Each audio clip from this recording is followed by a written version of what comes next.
নান পৰঠা ৰুটিটো বহুত খাইছে। মই আজি বনাইছোঁ কাশ্মীৰী কিচমিচ নান। এইখিনি বনাবলৈ মই 2 চামুচমান ইষ্ট লৈছোঁ। ইষ্ট যদি ঘৰত নাথাকে তাত আপোনালোকে বেকিং সোডা বা ইনো পেকেট ব্যৱহাৰ কৰিব পাৰে। মই এইখিনি এক্টিভেট হ'বলৈ অকণমান পানী দি পেলাই 2 চামুচমান চেনি দি দিলোঁ। দি পেলাই মই অলপ সময়ৰ কাৰণে থৈ দিম। তাৰপিছত এইফালে মই এখন বল লৈ লৈছোঁ। বলত মই আটা লৈছোঁ 1 বাটি। আপোনালোকে আটাৰ সলনি ময়দাও ব্যৱহাৰ কৰিব পাৰে। মই যিহেতু হেল্ডিকৈ বনাইছোঁ সেইবাবে আটা লৈছোঁ। আগতে মই ময়দা দিও বনাইছিলোঁ। এতিয়া মই 2 চামুচমান বাটাৰ লৈ লৈছোঁ আৰু এক্টিভেট কৰি ৰখা ইষ্টখিনি ইয়াতে ঢালি দিলোঁ। ইয়াত পানীৰ প্ৰয়োজন নহয়, প্ৰয়োজন যদি হয় অকণমান পানী দিলেই হ'ল, কিন্তু মোৰ এইখিনিতে হৈ গ'ল ইষ্টৰ যিখিনি পানী আছিলে।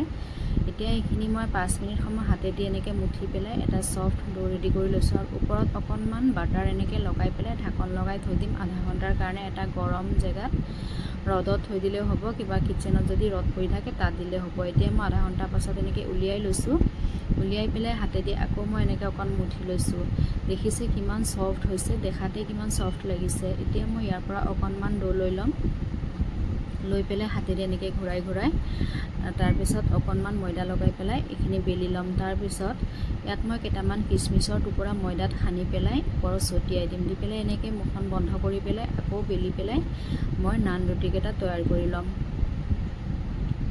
এতিয়া মই অকণমান ওপৰেদি তেনেকৈ তেল দি পেলাই চেকি লৈছোঁ। এইটো খাবলৈ বৰ সোৱাদ হয়। এইটোক নান পৰঠা, কাশ্মীৰী কিচমিচ পৰঠা বুলিও কয়। এইটো খাবলৈ বৰ সোৱাদ হয়, আপোনালোকে ট্ৰাই কৰিব পাৰে।